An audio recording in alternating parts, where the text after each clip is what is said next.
কামড়ে কামড়ে স্বাদ, চুষাই চুষাই স্বাদ, একবার খাইলে আরেকবার স্বাদ, সেই স্বাদ।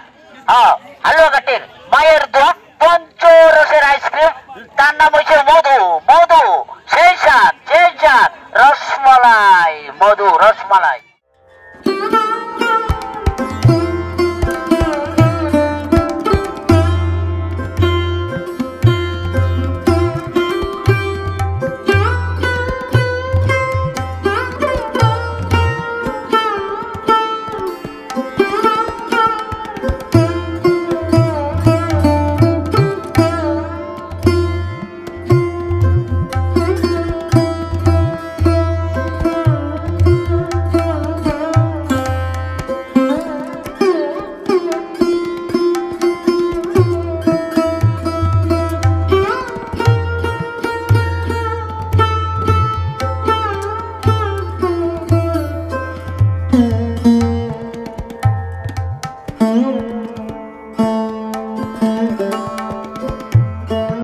মাটির জিনিসটার প্রতি আকর্ষণটা অনেক কম, তারপরে ভালোবাসা, এটা একটা অষ্টমী জিনিসটা, এটা হলো আগের একটা ঐতিহ্য।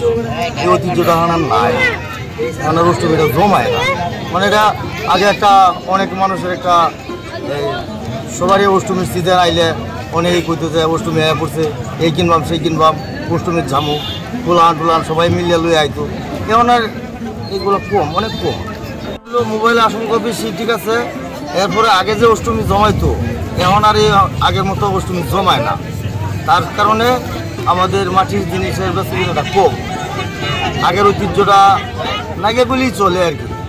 রেগুলার বেশ কিনে হইতো আমরা মাটির পাতিল, হাড়ি পাতিল বেশি কিনা হইতো, এখন আর হয় না আর কি। এই টুকটাক করে আর এই বেচা কিনা হয়, যদি সন্ধ্যা দেখবো, তারপরে যদি না হয় তাহলে তো লই যাওয়া গেল। আসলে কি আগে আমাদের সময় আর কি আমরা অনেক কিছু আনন্দ ফুর্তি করতাম, সবাই আসতো, অনেক লোকজন হইতো, অনেক ফুর্তি করতাম। ওই তুলনায় এখন তো কিছুই না, এখন তো লোকজন নাই, দোকানপাট নাই। কারণ ওই যে বাচ্চারা এখন হাতে হাতে, সবার হাতে হাতে মোবাইল ইউজ করে, এখন তো মোবাইল নিয়ে ব্যস্ত থাকে সবাই, কোনো কিছুর খেয়াল করে না, কোনো কিছুতে মন দেয় না। আমাদের এই যে ব্যবসা বাণিজ্য সব কিছুই চাঙ্গে এখন। এই আনন্দটা তো এখন আর নাই।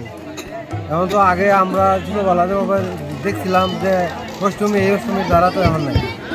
যে আমরা কিছু মাল আছি এগুলোই তো বেচতে পারি না, আগে তো অনেক বেচতাম আমরা। আর ওটা হলো প্লাস্টিকের মানুষ ইয়ে হয়ে গেছে। মোবাইলে তো অবশ্যই বেশি গেছে, মোবাইলে আগ্রহ বেশি। কিছু কিছু গোলাপান আছে যে আমরা এই মালগুলো নেই, আর বেশিরভাগ না প্লাস্টিকের প্রতি আসক্তি হয়ে গেছে। আগে যেমন একটা পোলারে অসহায় আছে, মানে আনন্দ আছে ভিতরে, আনন্দটা কম আছে, মানে কি কম, মানে আগে যে একটা জিনিস আছে তার মূল্য আছে 2 টাকা বা 1 টাকা, এখানে জিনিসের মূল্য আছে 15 টাকা 25 টাকা। এই কারণে জিনিসটার মূল্যটা কমে গেছে। প্লাস্টিক বাড়ি হচ্ছে, প্লাস্টিকের সব কিছু নেই, এই যে প্লাস্টিকের পুতুল, প্লাস্টিক সব কিছু তো প্লাস্টিকের আছে, মানে এটা চলে কম, একবারে কম। আসলে এটা আমাদের বাংলাদেশের মানুষের জন্য একটা ঐতিহ্য, মাটির জিনিস। এই অষ্টমী মেলাতে কেনার জন্য বাচ্চারা খুব আনন্দ করে। কিন্তু এখন হইলো সবাই হলো অত্যাধুনিক, তো আধুনিক জিনিসপত্র, ইলেকট্রনিক জিনিসের চাইতে ওগুলো পছন্দ করে। কিন্তু আসলে তো এই জিনিসগুলো আমাদের জন্য, মেলার জন্য কোনো উপযোগী জিনিস, এবং আমরা বাচ্চাদের জন্য আনন্দের জিনিস আর কি, জিনিস। আমাদের এটা বাংলার ঐতিহ্য, আমরা এগুলো আগে কিনতাম, এখন বাচ্চাগুলো দেখলে এগুলো আনন্দ পায়, আনন্দ করে কিনে। সেটা ভালো লাগতেছে, এই যে বাচ্চাদের বন্ধনে জিনিসপত্র কিনে দিতেছি, তারা তাদের আনন্দ উপভোগ করতেছে, তাদের অধিকার যে আছে এগুলো কেনার জন্য, দেখার জন্য, হ্যাঁ, তারা একটা আনন্দ উপভোগ করতেছে এখান থেকে। প্লাস্টিকের মাল চললে আমার ওই মাটি অতটা চলে। ছোটবেলায় যে জিনিসপাতি দেখে আগ্রহ ছিল কেনার জন্য, এখনকার ওই আগ্রহ নাই, মানে ছেলে মেয়ে কেনার জন্য আগ্রহ পারে। আগে যেগুলো দোকানপাট ছিল ওই রকম দোকানপাট নাই। আগে রং করা জিনিসগুলো আগে অনেক ভালো লাগতো দেখতে, কিন্তু এখন তো বড় হয়ে গেছে, আগের মতো ভালো লাগে না। এখন প্রথমে অনেকটা আপডেট, আগের মতো নাই আর কি। অনেক আগে যেমন মাটির জিনিসের মতো অনেক আগ্রহ ছিল, এখন অনেক আরো দেখাই না ওইভাবে। এখন মাটির জিনিসটা মনে করেন বাচ্চারা খেলতে গিয়ে ভাঙিয়ে ফেলে, আর প্লাস্টিকের জিনিসটা জাস্ট একটু খেলতে পারে, দিন যায় আর এই জন্য।